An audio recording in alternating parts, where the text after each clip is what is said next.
Hello guys and welcome to Skynomics Academy. My name is Sunil Kumar Yadav और जैसा कि आप स्क्रीन पर देख पा रहे हैं, आज हम लोग इम्पोर्टेंट जो चैप्टर वाइज जो क्वेश्चन हम लोग स्टार्ट किए थे उसको आज डिस्कस करेंगे। बीएसटी का, बिजनेस स्टडीज का मोस्ट इम्पोर्टेंट, क्योंकि अभी हमने फर्स्ट चैप्टर का आप लोगों ने देखा होगा कि एमसीक्यू जो है हमने अभी अपलोड करा है कि नहीं। अभी जो होगा वो अभी वेरी शॉर्ट आंसर और शॉर्ट आंसर, उसके बाद हम लोग केस बेस्ड स्टडीज भी इस चैप्टर का डिस्कस करेंगे। तो अभी साथ ही साथ क्या हो रहा है, आप लोगों का दो चीज होना जरूरी है। एक तो भाई बोर्ड एग्जाम का जो सिलेबस है वो तो कंप्लीट हो गया होगा, ये गारंटेड है। अगर नहीं हुआ है तो फिर ये हंसने वाली बात है कि नहीं। तो बिल्कुल आपका बोर्ड सिलेबस कंप्लीट हो गया। अब जो है वो क्वेश्चन के साथ साथ कॉन्सेप्ट भी जरूरी हो गया, ठीक है। मतलब क्वेश्चंस भी आप एक तरीके से प्रैक्टिस करिए और कॉन्सेप्ट भी, जो कि यहाँ पर आपको मिलने वाला है इस वाले वीडियो में, इस सीरीज वाले वीडियो में। तो आज जो होगा वो एक तरीके से आपको जो फर्स्ट चैप्टर जो कि हमारा, मैंने एमसीक्यूज भी बताया था आप लोगों को, जो फर्स्ट चैप्टर है nature and significance of management, तो उसी का आज हम लोग क्या करेंगे, शॉर्ट आंसर टाइप क्वेश्चन और जो हॉट बेस्ड क्वेश्चन होंगे, एप्लीकेशन बेस्ड क्वेश्चन होंगे विथ आंसर। तो आंसर भी मैं बताता चलूंगा, तो आप लोग एक तरीके से रिवीजन के तौर पर देखिएगा। फर्स्ट चैप्टर अगर आप लोगों ने कॉन्सेप्ट पढ़ा है तो उसको एक तरीके से देखकर चलना जरूरी है।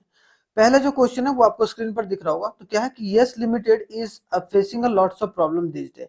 जो यस लिमिटेड है, एक कंपनी है, तो वो बहुत ज्यादा प्रॉब्लम जो है फेस कर रहा है।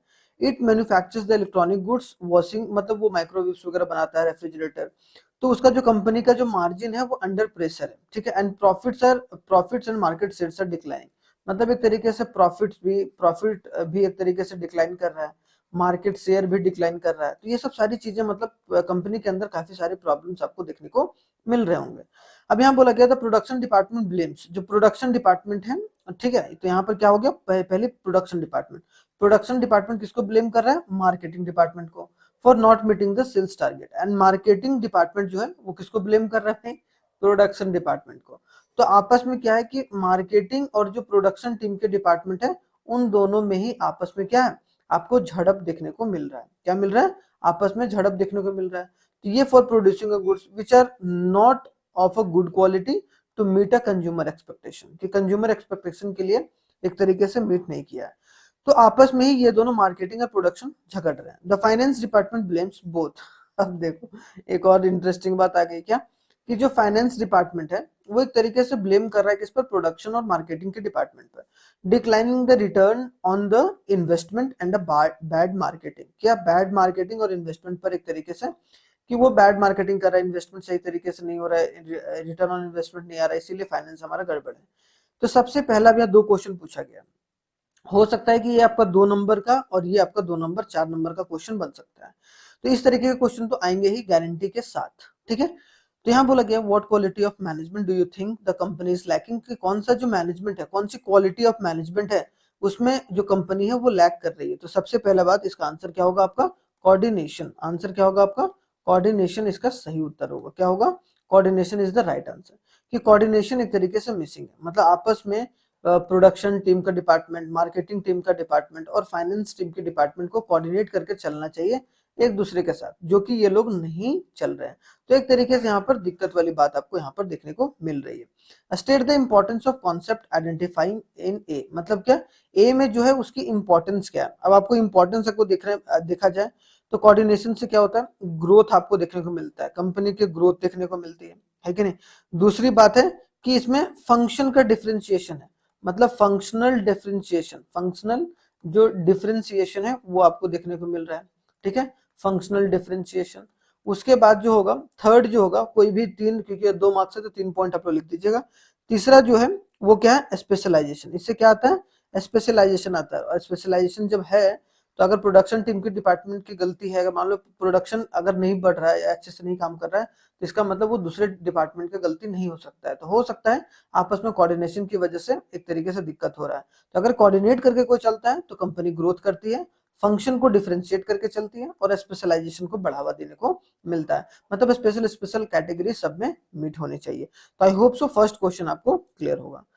इसमें देखिए हमने आंसर भी यहाँ दिया है, कोऑर्डिनेशन का, तो आप लोग ये पढ़ सकते हैं, थोड़ा सा पॉज करके यहाँ पर पढ़ लीजिएगा, ठीक है, ताकि आप लोग, बाकी मैंने समझा दिया, ठीक है। पहला हो गया ग्रोथ इन साइज, सेकंड हो गया आपका फंक्शनल डिफरेंशिएशन और थर्ड क्या हो गया आपका स्पेशलाइजेशन। इसके बारे में यहाँ पर डिटेल में दिया गया, तो आप लोग इसको पढ़ सकते हैं, ठीक है। सेकंड क्वेश्चन देखते हैं, बहुत इंपॉर्टेंट है।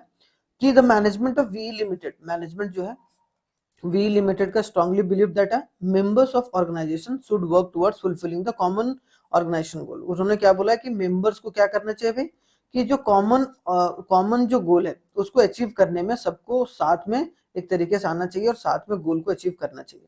This requires a team work and integration of efforts. इसके लिए क्या चाहिए, कि एक टीम वर्क की जरूरत है और सारे काम एक साथ मिलजुल कर किया जाए, इंटीग्रेशन की जरूरत है, ऑल इंडिविजुअल, सारे इंडिविजुअल को भी, डिपार्टमेंट को भी और स्पेशलिस्ट को भी। This is because all individual and department depends on each other. Simple सी बात है कि भाई सारे जो डिपार्टमेंट रहते हैं वो एक तरीके से आपस में आपको जुड़ते हुए या जुड़े हुए देखने को मिलेंगे। मतलब किसी भी एक डिपार्टमेंट का जो है वो अलग अलग तरीके से सारे डिपार्टमेंट जो है वो डिफ्रेंशिएट होते हैं। तो manager need to reconcile a difference in approach, timing, efforts and interest. इसीलिए सारे जो मैनेजर्स हैं उनको अपनी अप्रोच या टाइमिंग या एफर्ट एक साथ लगानी पड़ेगी। At the same time it would enable all its member to grow and develop. इसके साथ साथ क्या होगा, जितने भी मेंबर्स रहेंगे उनको डेवलप करने में वो मदद करेगा। Thus there is a need of harmonise the individual goals and organisation goal. Simple सा बात है कि उससे क्या होगा कि इंडिविजुअल गोल भी एक तरीके से बढ़ते हुए देखने को मिलेगा और जो ऑर्गेनाइजेशनल गोल है वो भी आपको डेवलप होता हुआ देखने को मिलेगा।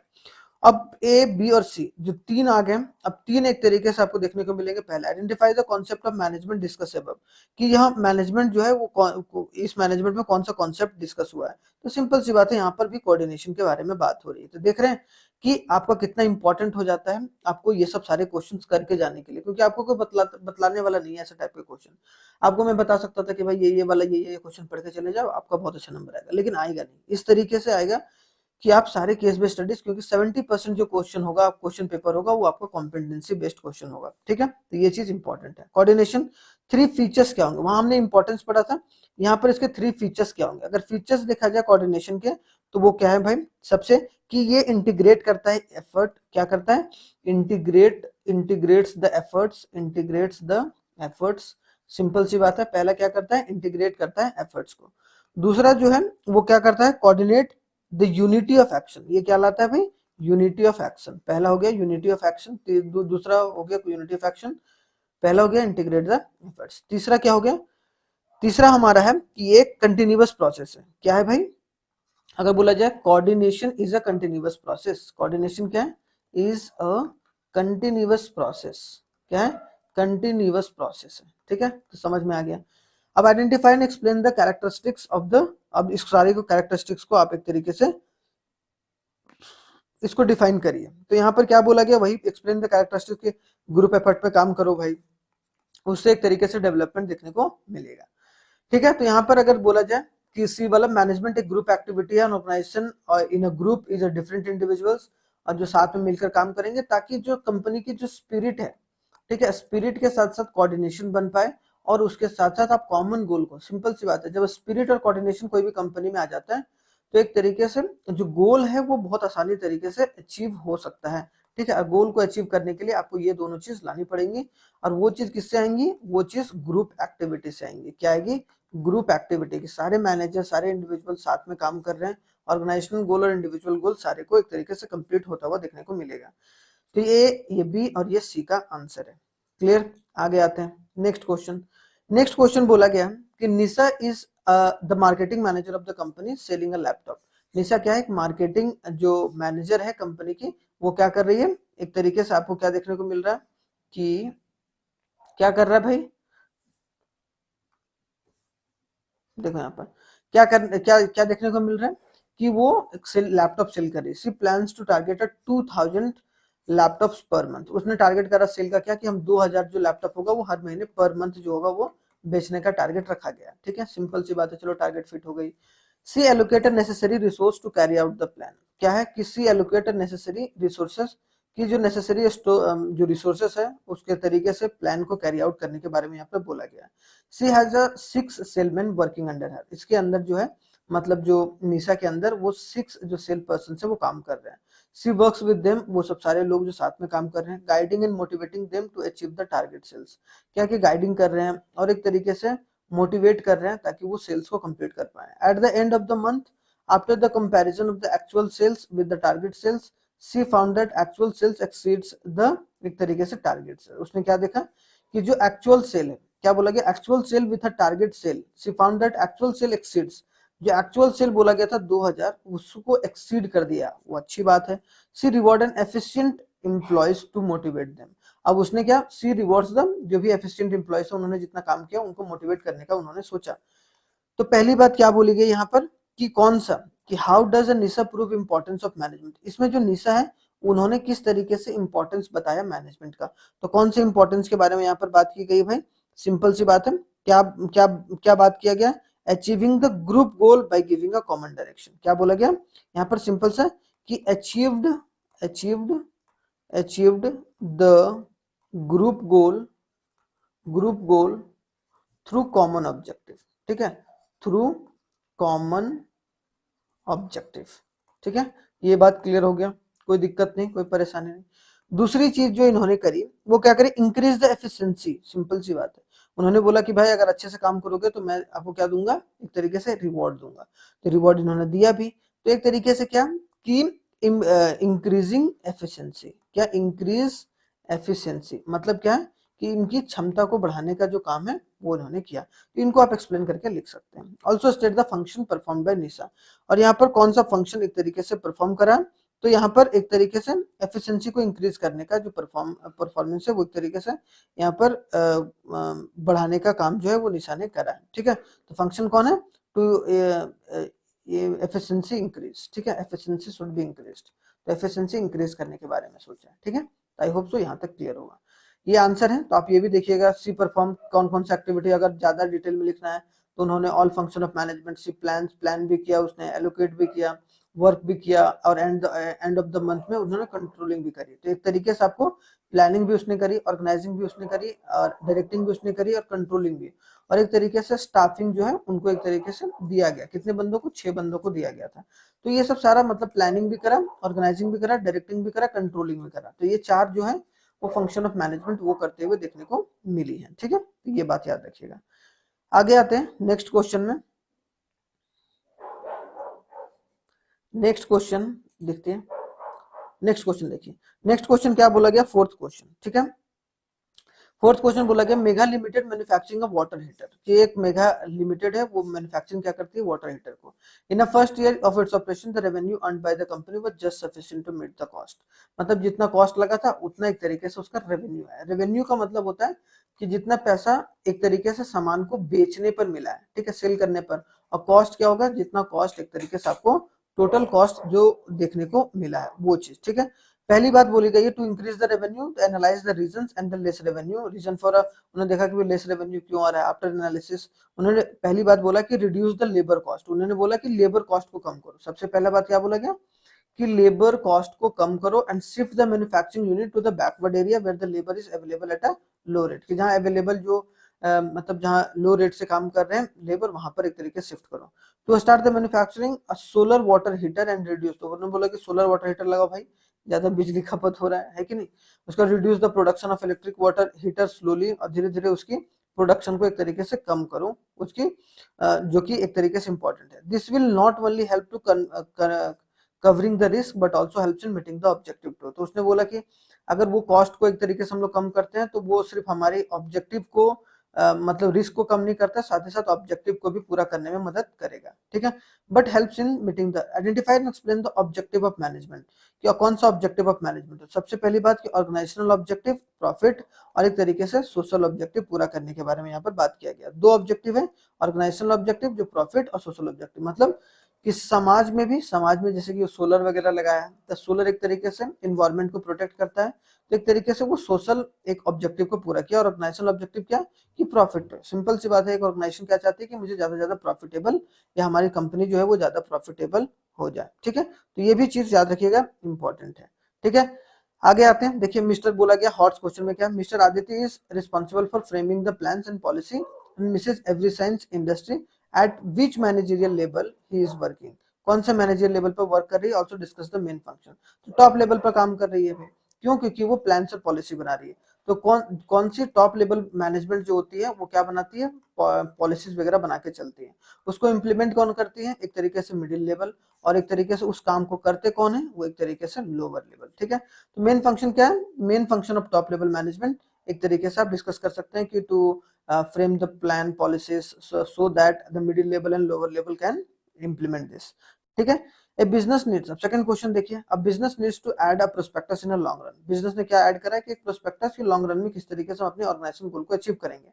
Mention the two objective under this category. तो इस ऑब्जेक्टिव के अंदर दो चीजें भाई, सर्वाइवल और ग्रोथ. देखो लॉन्ग टर्म में कंपनी जो होती है वो दो चीजों पर फोकस करती है, खास करके क्या, सर्वाइव किस तरीके से हम करें, मतलब मार्केट में सर्वाइवल किस तरीके से रहे, और एक तरीके से प्रॉफिट जो कि ऑर्गेनाइजेशनल ऑब्जेक्टिव होता है, जो कि पूरा करने के बारे में यहाँ पर बात की जा रही है.